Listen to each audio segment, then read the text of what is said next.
ยังนั่นก็ตีนแท็กเตอร์ตั้มตัวนี้แหละนี่เช้ากับเบี้ยวฮะเดี๋ยวดึงคืนให้อยู่ไกลแท้มือกล้องก็ได้ ตีนนั้นเอาจนเช่ตั้มโมเมนต์จนเช่เราจะลงมาถึงคำคูณใน200,000คำคูณในช่องแซนโอ้ยกระบอกคักปันใดแล้วเนาะเห็นว่าก็ได้มันกระบอกคักบอกงามแล้วเพิ่นเขาทำสร้างเพิ่นว่าบ่เป็นหยังว่าดึงคืนก็ได้เพิ่นว่านะมันอยู่ในเช้ากลางบ่เป็นหยังเพิ่นว่านะนั่นน่ะไผว่าน่ะอันสร้างผมมาเฮ็ดเทือนสร้างผมมาเฮ็ดเทือนนะมาเวลาเฮาเฮ็ดแล้วเฮาก็ดึงคืนมันก็คืนเพิ่นว่าก็แม่นอยู่หักแต่ว่ามันก็บ่เต็มร้อยปานใดแล้วเนาะแต่การเฮาก็น่าตาเจริญอยู่แล้วเราก็ได้จับไปครับได้คือจังบ่เบิ่งแท้คอยแล้วว่าห้องก็คือกว้างอยู่เพราะว่าคือว่าให้ตั้มคอยเว้าหั่นนะแอนกันหั่นข้อยก็ว่านั่นนี่แหละ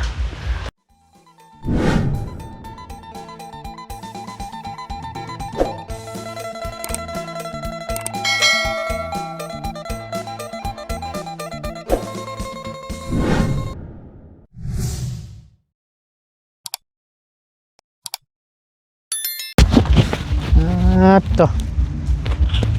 เอาเนาะสบายดีเด้อสบายดีบ่ได้ไปทางใดบ่ยันมาทางนั้นสบายดีให้สบายดีพอดีพาทั้งอันครอบครัวแม่นพาทั้งลูกเมียไปนี่แหละไปวัดตั้นใจนี่ก็มาฮอดก็ได้แวะเข้ามาโดยอยู่ดีมีแห้งอยู่เนาะ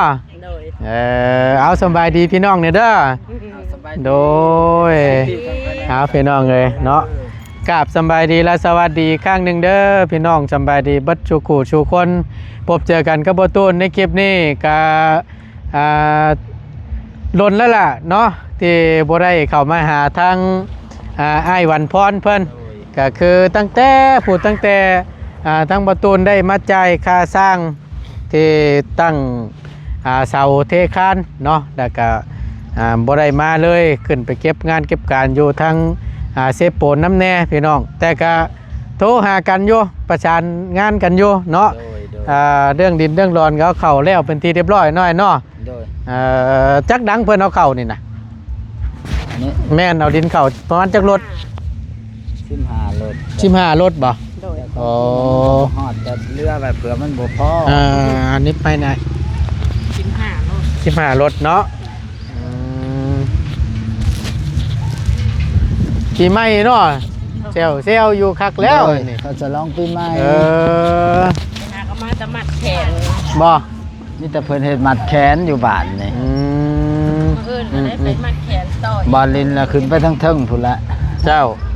นี่ช่างแก่คักแน่ดิโดยขอบใจหลายๆเจ้าโอ้ยเพิ่นมาแต่ไทยเพิ่นมาแต่ไปลินเอามาย่างเบิ่งก่อนพี่น้องเอ้ยเลาะเบิ่งก่อนบ่ได้มาหล่นนี่มาพี่ไอ้อันนี้มาน้ำมาอย่างเรียบร้อยแล้วล่ะว่านี่โดยมาหลายครั้งมาเขาว่ามันบ่อยากลงปะไดดินตับควายเข้าผัดว่าวฮะแจ็คตับอีหยังล่ะดินอันนี้แหละมันมาเนาะคันมันแดดมามันก็แห้งก็ตื่นมาเฮาก็มาต่อเลยมาเลยแหงว่าเขามาเจี๊ยบมาเลยนะมันแบบว่าเขาว่ามันสิไหนแต่ทั้งเทิงบางคนผัดว่าวนั้นโดยแต่ถ้าคอยละไมเรื่อยๆไล่รอบเลยแหละยังขี่มาอีกอยู่ใครให้มันลงนะแต่นี่หาเริ่มลงมือกับเสียนนั่นอยู่เนาะแม่นบ่ได้ปะช่วงมันแห้งนั่นนี่จังหน่อยกับมาอีกแล้วไรจังว่าดินตับคุ้ยเป็นแบบได้มาเบิ่งดูมันหินบัดข้าวช้างจ้อมผู้มาเฮ็ดเฮือนแล้วเพราะว่าคักได้ละวันอันนี้บ่อันนี้บ่ดินตับกล้วยเขาเว้านั่นนี่แหละบางคนผมบ่อยากลงทางลุมโดยหากคอยเวลาคอยมาเขาก็ซักลงตามแคมมันนั่นญาติมันเป็นก้อนโครงเค้งนั่นนี่เด้อเนาะแม่นแหละประมาณนี้เนาะว่าอันหางว่ารถอันได้เหยียบเข้ามาแล้วแท็กเตอร์หั่นนี่เด้นี่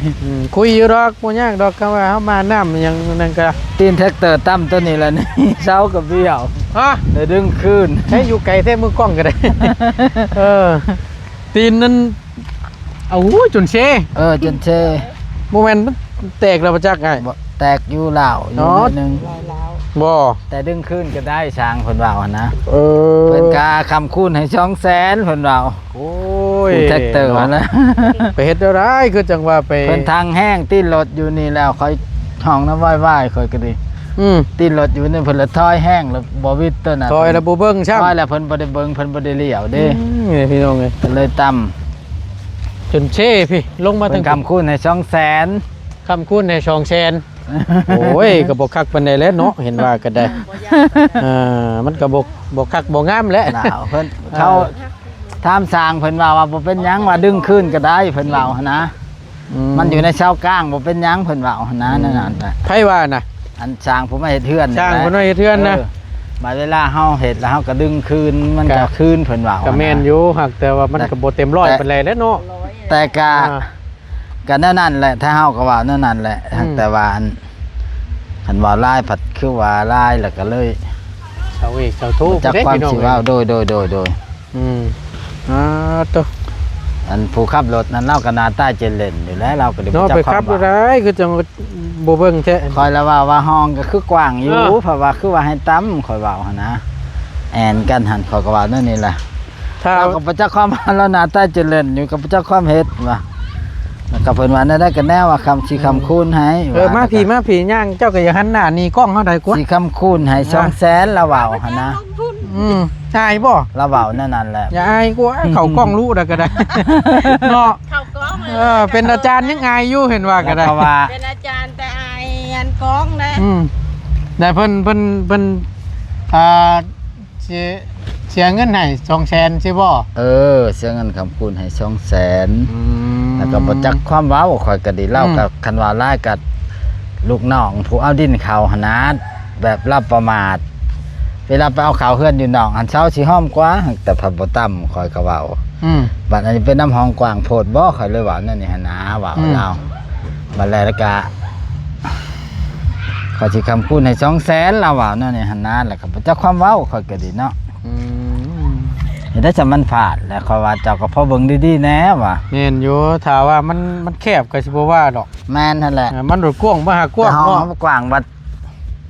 รถอันลากหั้นนะอันแบบเข้าแก่ดินมาเขานี่ก็ยังบ่เป็นหยังบ่รถแท็กเตอร์เวลาโนนดินทอยนี่เพราะว่าอยู่ในหันแหละทอยมันนี่ก็ต่ำนี่ เรียบร้อย นวลรถเบิ่งเลี้ยวเบิ่งเช้าเลย โอ้ เซเลย นะพี่น้องเอ้ย เซเลย เซดี นะขอละปรึกษาสร้างเพิ่นแล้วว่า ไอ้ดึงได้โยกได้นะมันดึงได้เบิดได้บ่ได้ยากดอกแต่ว่าเว้าถึงมันก็บ่เต็มร้อยเพราะปานใดมันก็บ่คักกันแล้วว่าง่ายๆซะ หาบ่จักความเว้าข้อยก็ได้จักสิเฮ็ดได้ โอ้ยเนาะ ก็เลยว่าเว้าก็ได้เท่าเว้าหั้นแล้วว่าก็พอระวังให้ค่อยแน่ว่าห้องเด้ต่างกว้างหั้นนะมันเป็นแบบนี้แหละเพิ่นเว้านั่นแหละก็เลยเว้าจักสิเว้าเราก็ได้หัวหน้าก็เข้าก็หายและหายลูกน้องขับรถด้วยความประมา หน้ ท ตาจะเล่นอยู่แล้วเราก็ดีรถคันว่าร้ายก็บ่จักความเว้าแล้วเนาะคำมันเป็นเลยเฮ็ดได้ซะ โอ้ยช่างเป็นแต่พี่น้องเอาก็ถือว่า โดย พาดคอไปเท่านั้นแหละเนาะ โดย โอ้ย คำคูณนั่นแหละเฮ็ดได้ซะ จนเช่ไปบี้ไป อยู่ในช่วงอันที่ว่าเพิ่นปรับไถดินนี่เนาะถอยมาแล้วบ่ได้เบิ่งแล้วมาตามนี้ มาคนใกล้ทางมาถึงกับไผเขาก็แนมเช้าตัวนี้แล้วมันบ่เข้าหมู่เด้ แนวมันแรง ไผก็แนมเบิ่งเอ้าสร้างก็เฮ็ดจังได๋วะมันบ่แม่น เช้าเบี้ยวแท้บัดติ เช้าบ่คือบ่เข้าหมู่ตัวนั้นหั่นนะคือไปคนละทางว่าแนมมาก็ละว่ามันบ่แม่นว่าตะกี้มันก็ปกติหั่นแหละแต่ว่าอันรถต่ำมันแล้วก็เลยเฮ็ดให้มันหั่นบ่เข้าหมู่ว่ะสมพ่อเขาจะว่านั่นนี่ล่ะ โอ้ยเนาะเอาพี่น้องไอ้ก็ถือว่าเฮ็ดสิว่าจังได๋ความประมาทของลูกน้องช่างผู้เพิ่นปรับหน้าดินเนาะเอาดินเข้านี่แหละแบบมันก็บ่คักปานใดแล้ว โดย อย่ามันถือว่ามันผ่านไปแล้วเนาะมีแต่ว่าอันเรื่องดินนี่ก็อันนี้ก็มาคือกันเนาะ มาโด เรียบร้อยเบิดเนาะทั้งนี้เนาะ มาหมดแล้วนะมันนี่ก็มาหมดแล้ว แน่นหน้าบานนี่ใช้อันว่าไม่ตอกขอกตาที่นั่นนั่นครบไปแล้วบ่ ยัง พาไปเบิ่งไป ไม้ชิ้นอยู่แหละล้างแหละสงกรานต์นี่แหละเขาสิไปเอามาให้ อ๋อ ไม้ยาวหั่นนะแบบ โดย มาจากได้ไม้ย่างหั่นแหล้วเขา บ่อยากได้ตัวต่อเลยอยากได้ช่วงเดียวเลยนะ แม่น เขาคามุงเฮือน ยัง ให้ คือ ลูก พันไว้คักแท้ ฮะ มันยาว คือพันไว้เดี๋ยวนี้ มันยาวเลยเกี่ยวไว้ อัน เอ ยันงัวเหยียบ อ ยันงัวเหยียบเลยพันต้น อันนี้นี่ไม่อยู่ในหน้าแน่น้อยเนาะ โดย อ๋อ นาแต่ว่าบ่มีไม้ยาวร่วงเดียว อ่า เม็ดแบบ เจ้า ก็เลยเอาอยู่เนาะ อืม มันบ่มีไม้ย่าวไม้มีแต่ไม้ชั้น โดย คือในกระได3โต้นี่ตัวนี้ละแม่น18ตัวหนาใหญ่นี่ละแม่น18 อืม ตัวหนาหน่อยละแม่น16เพิ่นว่า เอาตามเอาตามที่ว่า เอาตาม บิน หน้า ตามบินที่เฮามันบอกนั่นเราอะ โดยก็ แม่นบ่ เอาตาตัวนั้นแหละเอาตามตัวนั้นแหละ อ๋ออันนี้ แต่ พวก ใส่คืออะไรจากได้ไม้ย่าวว่าซั่นนะ อันนี้ไม่ยังอันนี้นะไม่เห็นนั่นบ่ไม่ย่างไม่กุ้งบ่ ไม้กุ้ง อ๋ออ่า มันไม่กุ้ง เอาลงในหน้าหั่นแหละแต่ว่าอันนี้หันกับมันกะชุดที่เลือกได้ซำนี้ว่าสันซาเรือที่หันมีแต่4เมตร3เมตรจังซี่นะ อืม มันหมายในโขกมันบ่หมายเรือหมู่เลือกเลยนะว่าแล้วก็ดี โดย ผู้เจ้าเขาเอาแล้วเขาจังมาขายดินให้จังซี่แล้วก็เลยบ่มีไม้ยาว อืม มันมีไม้ตัวยาวเราจะได้ร่วงเดียว11เม็ด แล้วไปสั่งเขาเจะสิเอาไม้ย่างมาให้ เนาะ บ่ อันเขาละว่าแล้วสงกรานต์แล้วสิไปเอามาให้เขาเว้า เออ เขาไปซื้อมาให้เลยแม่น35,000เขาเว้าหั่นน่ะ เจ้า บัดไปถามมึงก็โตอยู่บ้านหน้าท่านแต่แม่น50,000โอ้ยบ่ไหวเขาเว้านั่นนี่แหละมันแพงเกิน หาเบิ่งง่ายส่วนใด แต่ ที่ คนนี่แหละ ที่ เขาว่าแม่35เขาตามเว้ากันหั่นนะ โดย แล้วมีไม้ห้อยแล้วก็ไม้ชิ้นนิ้วตัวที่เอาไม้ยาวมาหั่นนะตัวนั้นแหละบ่อยาก อืม บอนบ่อยากต่อหั่นนะบ่อยากต่อหลายชัวว่าซั่นซะ โดย แต่ว่าอันนี้นี่มีไม้อย่างนี้อันนี้นะที่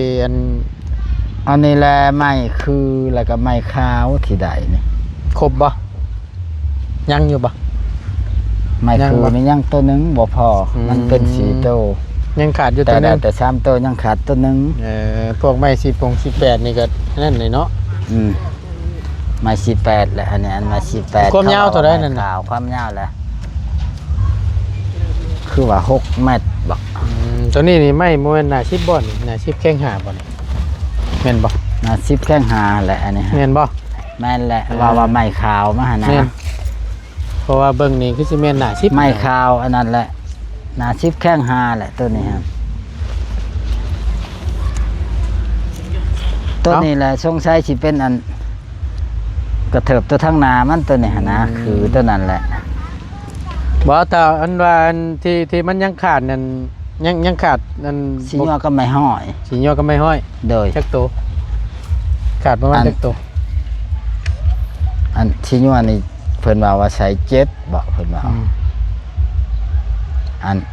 บ่นะตามที่บินที่เฮาส่งให้เจ้าอันใดที่ว่าอัน เอ ให้ อ ผ่านนั่นได้ยัง ยังไม่ห้อยละ4สิยัวละ7 ที่ยังขาดนั่นบ่ โอเค แล้วบัดนี้ทั้งเงินอ้ายสั่งไผอันเอามาให้นะ สังคตลาคนในบ้านนี่แหละ คนอยู่ในบ้าน เขาละว่าอั เพิ่นสิรับผ้ามาให้สิบ่ พามาให้ จังซั่นแล้วเพิ่นว่ามันนั่งจง เขาหากระซื้อใหม่ใดนะเขาไปทำใหม่ใดแล้วเขาว่าลังชมกันแล้วสิไปพา อืม เพราะว่าก่อนหน้านี้น้อยหนึงแล้วยังค่าเฮ็ดมุ่งเฮือนให้ลูกชายเพิ่นแล้วว่าแล้วชมกันแล้วเขาสิเอามาให้เราเว้า อืม นะ อืม เพิ่นรับ ตามเราเว้าครับปากจังชั้น อืม แล้วเขาไปทำรอบหลังนี่ว่าคันว่าได้แล้วก็เขาก็ดีใจว่าฉันนะ มีแต่ว่าเพิ่นรับปากแต่ว่าเพิ่นหามาได้มาให้ได้เป็นครบไปเลยบัดนี้เนาะ โดย ตามที่บินที่เฮาสั่งอะเนาะ โดย ครบเนาะ โดย เพราะว่าตั้งประ ถื ตู อว่า ได้ รอบนี่แหละ ให้ตั้งง่ายสร้างเพิ่นจดคำนวณมาเปิดไว้ให้ทุกอย่างพี่น้องเลยไม่สีญัวไม่คือไม่ข่าวนู่นนี่นั่นเกี่ยวกับเครื่องเฮือนนั่นแหละทั้งเบิดมีจักตัวตั้งประตูนไก่สร้างเพิ่นคำนวณให้พี่น้องเนาะแต่ยังขาดอยู่บ่กี่ตัวเนาะ ยังขาดอยู่บ่กี่ตัวก็มีแต่ว่า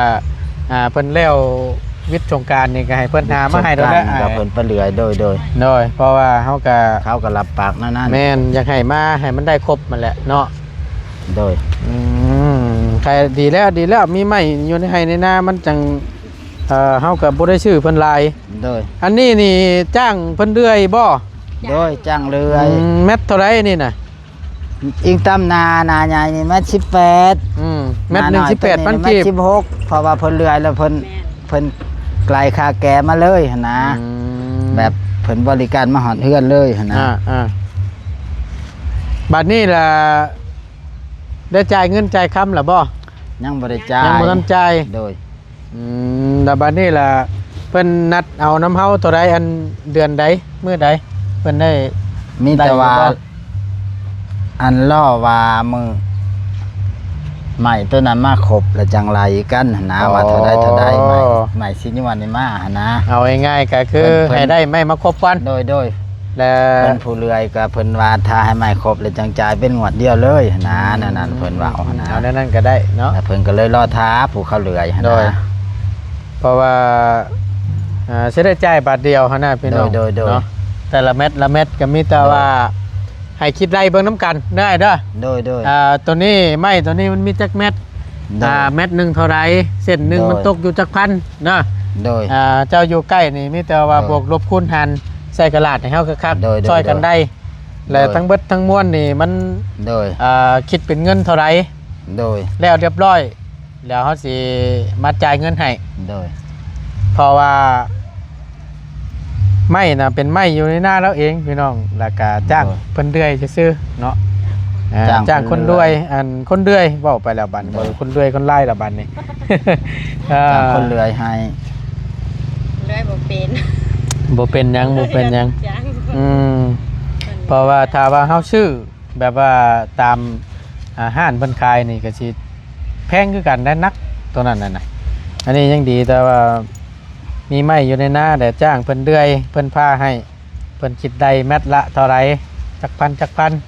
ในแม่นบ่ตูนสิจ่ายนี่แหละเดี๋ยวเพิ่นไล่บวกลบคูณหารเบิ่งก่อนมีแต่ว่าถ้าให้ไม้มาครบก่อนหน่อยเนาะ โดย ไม้มาครบก่อนแต่จังค่อยไล่ทีเดียวว่ามันตกจากล้าน ตัวใหม่นอกหั่นเลยแม่35ตามที่เว้ากันหั่นนะเฮาไปสื่อเขา โดย แต่ว่ามีบ่อนหนึงแล้วถ้ามาแม่น50ว่าชงหอดเฮือนโอ้ยบ่ไหวแล้วว่าแพงโพดว่าก็เลยไปถามน้องเขานี่ได้แม่น35แล้วเขาสิไปเลื่อยมาให้หลังสงกรานต์นี่แหละเลิกจากสงกรานต์นี่เขาก็ไปเลื่อยมา โดยมีแต่ว่าพุ่นแลให้แล้วให้ทั่วเท่านั้นแหละซะเนาะ โดย มีแต่ให้แล้วให้ทั่วแล้วเฮาก็สิได้จ่ายบาทเดียวเลยให้มันเบ็ดเช็ดในสุดนี้พี่น้องอันนี้คือเป็นไม้เฮือนของทางอ้ายเพิ่นเนาะ โดย ตามที่บินที่ทางไอ้ช้างเพิ่นจดให้บ่ตูนก็ส่งต่อแล้วก็ทั้งผู้รับผ้าเพิ่นก็เบิ่งเอาตามนั่นแหละจักแมต โดย แล้วก็เพิ่นก็ผ้าตามนั้นเนาะ โดย มีแต่ว่าเบิ่งนี่แหละให้มันครบก่อนเนาะ โดย เป็นตะม่วนอยู่เนาะอยู่ในบ้านนี่ก็เนาะ ม่วนแหละ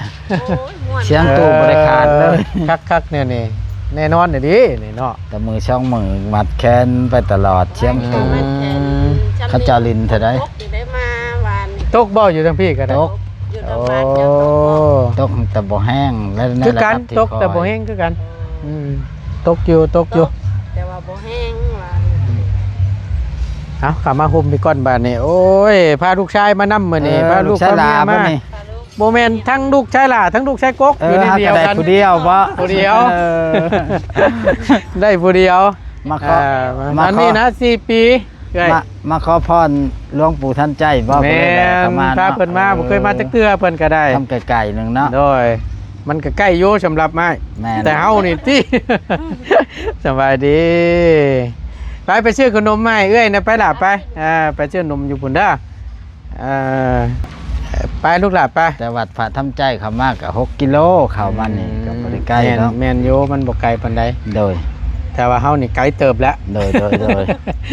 ร้อย อยู่ไสเขาก็มาเป็นวัดดังต่อวัดหลวง แม่ ปู่ท่านใจ แม่นโยงเฮียนนี่เพิ่นก็นั่นน่ะว่าปิดเรียบร้อยเนาะ โดย สอนลูกชิดลูกหาเนาะ เพิ่นพักแล้ว พักแล้วเนาะอิดหน้าเพิ่นใช่ล่ะบ่ได้ไปดินน้ำหมู่บ่นางบ่ได้ไป ยังบ่ได้ไป เออ มื้ออื่นเขาเปิดเป็นทางการมื้ออื่น บ่ชงพระแม่นบื้นบ่ โดย 14เนาะ ก็เพิ่นเริ่มบางบ้านเพิ่นก็เริ่มเอาลงมานี่แหละ อืม แต่ว่าในบ้านนี่ก็เริ่มเอาลงมานี่แหละเพิ่นประกาศเช้านี่ แม่นบ่ โดย ลงแล้วแล้วแต่รับหมู่บ้านเนาะ โดย บางบ้านเพิ่นก็เอาลง บางบ้าน 13 โดย บางหมู่บ้านก็เอาลง14 โดยอยู่ในบ้านก็น่าสิเป็นมื้ออื่นให้ เด้อ เฮาก็ได้ ก็เพิ่นอยากหลายแนวแหน่เพิ่นก็ดีหั้นนะ อืม แล้วก็เลยเพิ่นมื้อนี้มันเป็นวันเสาร์วันอาทิตย์แล้วเพิ่นก็ลงก่อนเพิ่นว่ามันจังสำบายแหน่หันนะเพิ่นเคยเอาลงก่อนคุปี้อยู่บ้าน โดยพากันกินข้าวกับหยังมื้อนี่หึ บอกนะไหม บ่ล่ะ บอกนะไหม ข้าวกับหยังมื้อนี่ จะ เจ้าป่า กินป้านำเซ่ป้านำจืด ถ้าง่ายไปหาบ่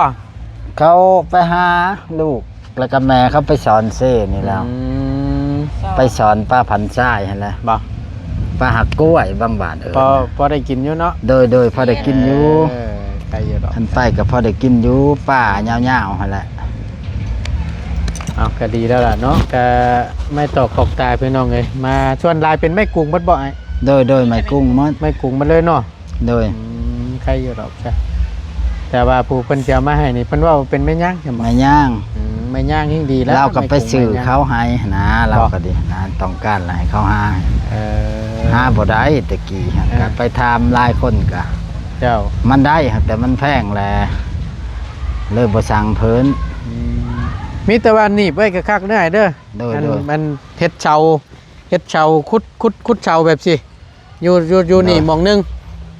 โดย มาแล้วก็เอาเชือกมัดหิ้งไว้ โดย คุดเชาอยู่นี่หมองนึงปักลักใช่นี่นี่อาศัยให้มันหนีบไม้นี่หน้าเข้า โดย เชือกมัดไว้บ่ให้มันงอเพราะว่าไม้มันยังบ่ทันได้เบิดน้ำนี่อย่ามันกงอย่ามันหยังไปแต่มันกับย่ามันบ่งามหั่นนะ โดยก็แม่นหั่นล่ะ เอาคุดเชาแล้วประคองไว้โลดนี่ ตอนเลื่อยมากก็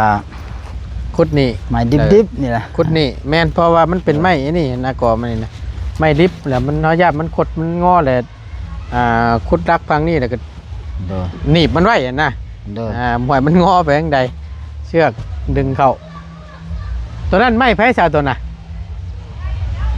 ไม่ค่อยนี่แหละ ฮะ ไม่ค่อยนี่แหละจะเป็นไม้ยาง เออ บอกพ่อแต่นี่ก็ขั้นใส่แหละ เออ ใส่กัน โอ้มันก็หลายเติบได้เนาะ โดย เออมันก็หลายเส้นหลายตัวอยู่เด้หั่นน่ะนึกว่าไม้ของพื้นโมเมนต์บ่ใช่ไม้เจ้าเองบ่ ไม่คนนี่แหละเขาเลื่อยให้แล้ว ฮะ แข้ง แม่นไม้ในกระบักลุงจากสวนซื้อเพิ่นเด้ แข้ง มันบ่เข้ากัน ห่วยมันมวนพ่อแล้วจักไงอันนี้เบิ่งหั่นหั่นน่ะลายบ่ลายป๊าดตัวไม้หยังแน่อันนี้น่ะ อันนั้นมันมีไม้ นี่ไม้เที่ยงหน้าน้ำแน่ไม้เลื่อยเที่ยงหน้าน้ำแน่ เลื่อยนั่นใช่เทียงหน้าแน่ไม้อันไม้เทียงหน้าแล้วบ่แม่นไม้อัน มาพี่มาเบิ่งเฮาก่อนมาเอาโก้ยเฮาก็นึกว่าบ่มีไม้มีตอกได้อันนี้น่ะ ก็ไม้เที่ยงหน้าน้ำแน่อันนี้ อย่ามันไม่เถียงหน้าบ่เถียงหน้าเก่าเฮือนนี่ก้อนนี่นะ ตัวสันหั่นแล้วมันเป็นไม้เที่ยงหน้า ฮะ ตัวสั้นแล้วมันอันนั้น ได้เลื่อยไปใส่เที่ยงหน้าแล้วตัวนั้นหั่นนะ ตอนนี้ละไม้ มันบิดมันหลาวดูฮะ บ่ในส่วนใดที่มันเอาได้เฮาก็เอา ขั้นส่วนที่ได้กับแม่ ขั้นชวนที่ได้ก็มันชวนตัวนี้เลย ส่วนล นี่ งมานี่ เอ ตอนนี้ละ อ มันบ่ตึงแล้วเฮ็ดอันนั้นนะ บ่มันก็มีอยู่พวก มี คือพวกข้างพวกแปรมันก็ในส่วนใดที่มันได้ แม่ โอ้ยเจ้าก็บ่บอกเฮาแน่เนาะว่ามีอยู่เด้อไม้ส่วนนี้มันจังบ่ได้ไปจ้างเขาฟ้าลายเอ้า นี่ล่ะ จะเอา เจียวไม้เบิดเลยบ่ สาวบ่ไม้ตัว ก็บ่หมายความว่าเอาไม้มาเลยเนาะ คักนี่ มัน มันก็ดี มั บ่ น ดีไม้หยังตัวนี้น่ะไม้หยังอันนี้ มัน บ่ ดอกน้ำแหละก็มีตัวนี้หั่นนะ ในส่วนใดที่มัน หลายคนน่ะเฮาใช้บ่ได้เฮาก็บ่เอามีแต่ว่า จังว่าบ่ได้หมายถึงว่ามันเอา นี่ มันไม่หยังหนาคูณ10บ่อัน10คูณ5บ่หรือว่าหยังอันนี้ แข้งสี่ แข้ง4 จักว่าแข้งสามสำกับบ่จักเลยนี่ เอาอันเรื่อยแต่ปีได้ซะนี่ โอ้หลายปี ชามปีนี่ได้ชามพลนี่แหละได้เหลือ 4คนเลย ตายเนาะคักแล้วซั่นอันนี้บ่แม่นพ่อบ่แล้วบ่จักอันนี้ งามแต่ทั้งน้องอ่ะ งามแต่ทั้งนอกปวกกินจน บ่ยามันดอกมันก็เป็นบางเส้น ได้ บาง ตัด อันหั่นแหละ แต่ว่าเบิ่งนี่มัน คันว่าเอาได้แล้วก็ สุดๆเลย เอา ผมมีแต่งาม เลือกเบิ่งนี่ว่ามันขาดจักตัวนี่ก็ ใครอยู่นี่ไปลูกหละออกไป กันว่าเอาได้แล้วก็เอาคำว่าเรือนใหม่เที่ยงหน้าเขาไปเรื่อยนะ โอ้ยไปออกก่อนไปออกก่อนไปเอาให้เอ้ยรถไปโอ้ยคักฉันนี่คำว่านั่นน่ะ คันว่าได้ก็จับใช้ ขาดกับบ่ได้แล้วขอบใจเด้อบอกนะแม่ ขอบใจแล้ว ใจเพิ่นนะแม่นอบนะแม่ขอบใจนะแม่เธอนาบ่ได้กินรสว่าขอบใจกับบ่เป็น เฮ็ดแนวใดขอบใจให้เอ้ยเบิ่งดูหายูทูบเบอร์ขอบใจเบิ่งดูลูก อยากง่ายได้นี่ยังดีแต่ว่ายังเว้ายังว่านํอยู่ได้นี่น่ะ ขอบใจ FC เบิ่งอยู่ดู โอ้ยแล้วล่ะโอ้จักปีละฮะ สิกับ4 ปีน้อยครบแบบนั้นแหละเดือนครับ นี่ครบรอบวันที่25มีนาที่ผ่านมานี่ครบรอบ4 ปีพอดีเพิ่นก็ได้แม่น ได้ผู้เดียวเฮาก็ได้ก็ยังว่าเลี้ยงให้ใหญ่ก่อนจะค่อยว่ากันว่ะ แม่นล่ะมีแต่คอยหันละแม่นเลย พอแล้วหลายคนน่ะเด้เนาะเลี้ยงลูกสาวใหญ่นี่ก็โอเคแล้วนี่เนาะล่ะ แต่งงานต้นแก่แล้วก็แม่นเลยเข้าว่าคือเอาตอนเนืองเลยเดี๋ยวยามบ่มีแห้งเลี้ยงลูกว่ะ เอาแนั้นเลยไปขอท่าอยู่ได้เนาะ เอาพ่อแล้วก็เลยเอาพ่อแล้วก็หยุดนั่นพอแล้วสำนั้นก็ล่ะเหตุผลที่ได้หลายหั่นน่ะมันบ่ซับยิ่งซับชายเด้มันได้ผู้ชาย3คนแล้วมันต้องได้นำ ผู้หญิงผู้เดียวน ำผู้หญิงอีกได้ผู้หญิงผู้หนึ่ง ผู้หญิง2บ่ได้ผู้หญิงผู้หนึ่งแล้วก็4 ปีแล้วว่าสิบ่ได้แล้วบ่ได้บ่ได้ตั้งใจเลยดิฉันก็เลยเอาจังได้เป็นหาครบผู้ดีบาดนี่พอแล้วพอดีได้ผู้หญิงอีก2คนเป็น2บัดนี้ฮะบัดพ่อเพิ่นใหญ่แล้วก็ผู้แล้วเลี้ยงให้ลูกก็เลี้ยงเนาะแม่นล่ะจักลูกสิเลี้ยงพ่อแม่จักพ่อแม่สิเลี้ยงลูกไปใส่สิบ่เลี้ยงกันภูมิใจได้ลูกหลายกับภูมิใจเฮาได้ลูกเฮาก็ได้สมบัติคือกันเยอะเนาะความปรารถนาก็จะได้5คนแต่ก็ได้5พอดีเลยเป๊ะเลยเนาะคิดแนวใดมันก็ได้แนวนั้นแหละตั้งใจอยากได้5คนมันก็ได้5แล้วเอาดีใจน้ำได้หลายลูกมักหลายคอยบ่มักน้อยเฮ็ดบาทนี่จะอยู่ใกล้อยู่ฮอดมือมันแหละให้เพิ่นบ่ได้เนาะหนาวก็บ่ได้ลีกเนาะหนาวแนวมันเละบ่เดือนมันน่ะเละซะฮอดมือฮอดยามมันแหละก็ธรรมดาแหละฝนตกแล้วก็ได้หนาวล่ะเอาฉันมีแต่ว่าตามนั้นได้เด้อโดยพอไม่ยังมาครบแล้วก็ให้ไล่ได้ละเอียดให้เอาโดยว่าทั้งเบิดทั้งมวลมันเบิดเท่าไหร่เสียจักพันจักล้านและจดใจกระดาษมาไว้ให้เฮาไม่48จักตัวเม็ดนึงเท่าไหร่รวมมาเป็นยอดเงินไม่เฮาแล้วจดลงในกระดาษเดี๋ยวมาคิดรวมแล้วก็เดี๋ยวเฮาสิมาจ่ายอีกเทื่อนึงได้มาครบผลเด้อมีแต่ว่าบอกเพิ่นนำไอ้บอกเพิ่นนำยันว่าเพิ่นถาเฮาก็วันๆอยู่จังว่าโอ้ยย่านอันเพิ่นสิท่าเอาเงินนำบ่หรือว่าจังใดหั่นน่ะคิดอยู่ได้แต่ว่าความจริงก็เพิ่นก็อยากทาหั่นแหละแต่คอยว่าขอโอกาสว่าอันให้ใหม่มาครบก่อนเพิ่นเล่าขลมนำกันหั่นนะโดยว่ามีหยังก็หาใส่ไปก่อนเด้อข้อยก็บอกแล้วนั่นน่ะแล้วผู้เล่าเหลือหั่นนะโดยแล้วพูดแล้วว่าบัตรมันครบมันพอพูดแล้วจังหับเธอเดียวว่านั่นนะมันครบก่อนแล้วจะได้เงินเป็นก้อนโดดเดี๋ยวเขาสิมาจ่ายให้ดอกบอกเรานำคนในบ้านนี่เราอะคนในบ้านนี่แหละให้ได้เพื่อนเพิ่นก็อยู่นะฮันแหละใครอยู่ดอกเคยเพิ่นหั่นแหละไปบ่ยากดอกเดี๋ยวมาจ่ายให้บาทเดียวเนาะก็1มากกับประหยัดทุน2มากก็เอาหมายลงตะหน้านะนะดีกว่าไปจ้างทางอื่นแม่นมันผัดสินักกว่านี้นะคิดว่านะคอยคิดผู้เดียวคอยหั่นล่ะเอาดีแล้วเนาะชวนลายนี่ก็บางเฮือนบางเคสนี่ก็โอ้ยนับแต่1ถึงพุ่นละจนแล้วพี่น้องเอ้ยทุกสิ่งทุกอย่างซื้อใหม่ปึ๊ดเพราะว่ามันบ่มีได้ซะบางคนก็ว่ามีไม้เก่าไม้หยังก็ใครแน่เฮาก็ซื้อเพิ่มนิดหน่อยนะมันก็โอเคนะ แต่ว่าบ่มีหยังเด้อนี่มันก็ กันบ่ครบ ยาก บ่ อ พอส่วนได้ก็จังจับใช้คือนั่นนี่แล้วก็ว่าจับใช้ใหม่มันดอกแหน่นะตัว มี นี้ แต่ว่าถ้าว่ามันสิต่อเติมหรือว่าเฮ็ดหมองใดส่วนใดที่มันขาดไม่รากไม่หยังก็แม่นให้ช่างเพิ่นว่าเบิ่งในตัวนี้บัดนี้เนาะ โดยใครอยู่หรอกนี่ก็หลาย เบิ่ง เติบ ได้ เลยพี่ เลื น้อ อง ก เอ้ย ได้ คักอยู่นี่มีแต่ว่าเลือกเบิ่งมันก็เป็นบางเส้นนั่นแหละที่มัน ตัวพวกกินก็ มัน เส้น มันเป็นไม้อ่อนหั่นนะแหละอันบักมันไปชวนอย่ามันทับชวนเขาเจ้าเลยให้เขาบัก ชวนต่อกันหั่นแล้วเข้ามาปลูกย่างแล้วอย่ามันทับปลูกย่างเขา พวกกินแน่ดอกแน่ ก็เลยบักอ๋อ ก็ มันได้ผ้าหลายปีเนาะเอ้ยเนาะ อืม มันบ่ติอันนี้ก็ได้มันบ่ เก็บ ได้เฮ็ดจัก เมีย เทื่อ แม่นล่ะ มันบ่พอจักเทื่อเนาะ มับ่ได้จักเทื่อหั่นแหละแม่นล่ะ โดย ผู้เจ้าพระเอา เฮ็ดกะเดี๋ยวนี้มันก็ขึ้นก็มันก็บ่ได้หลายก็เลยว่า ผู้ โยว่า ผู้เจ้าพัดออกไปนอนหน้านะกลับเข้ามาตะกี้แล้วเอาไว้นั่นนี่แหละนะมันเป็นชะมูช้อนหล่มบอลมันหล่มมาแหละ อืม แล้วเขาก็เลยย้ายเอามาแต่หันมาไว้นี้ เนาะอันวานกระตูบที่ว่าตอนเฮามาตอนนั้น โดย บอก กระตุกมาหล่มมาแหละ ตอนพวกเจ้ามา มันปลูกชะมูช้อนแล้วปวกขึ้นกินหมด อืม เอาช ปวกขึ้นกินหมดแล้วมันก็เลยหล่มหากระปุกแต่ความจริงอันนี้ก็ดีเพิ่นเกิด ชน บ่ ผมตัวนี้เราไว้ไหมนี่ฮะแต่ว่ามันผลกับ เพิ่นเฮ็ดชะมูช้อนหั่นนะเพิ่นเอาโรงเรียนเก่ามาเฮ็ด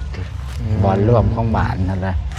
ผัดหลายผ่าหลายปีขันฝนตกแล้วมัน แล้ว ร่วม ก็ได้ย้อนแต่ว่าเก็บไม้หันออกหมด ตะกี้เขาก็จอดรถได้นี่บ่มันล่มแล้วเขาว่าโอ้ย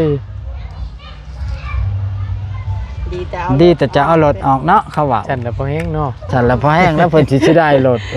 โอ้ยโอเคฉันพี่น้องเอยกะนั่นแหละตามนั้นได้เด้อ โดย เฮาก็จะได้กลับก้อนบานนี่พุ่นแหละคำว่าแล้ว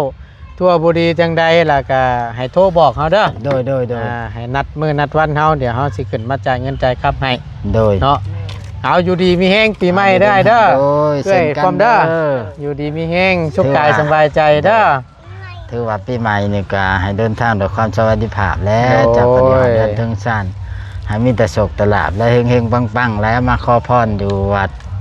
องค์พรทันใจก็ขอให้ชมความมุ่งมั่นปรารถนาเลย สาธุ เดินทางด้วยความ สาธุ ปลอดภัยอยู่ดีมีแห้ง โอ้ เด้ ย อลำรวย สาธุ ลำรวย เจ้าโอเค ข บา อบ ด ใจ นี้ หลายๆที่แวะมาเยี่ยม เจ้า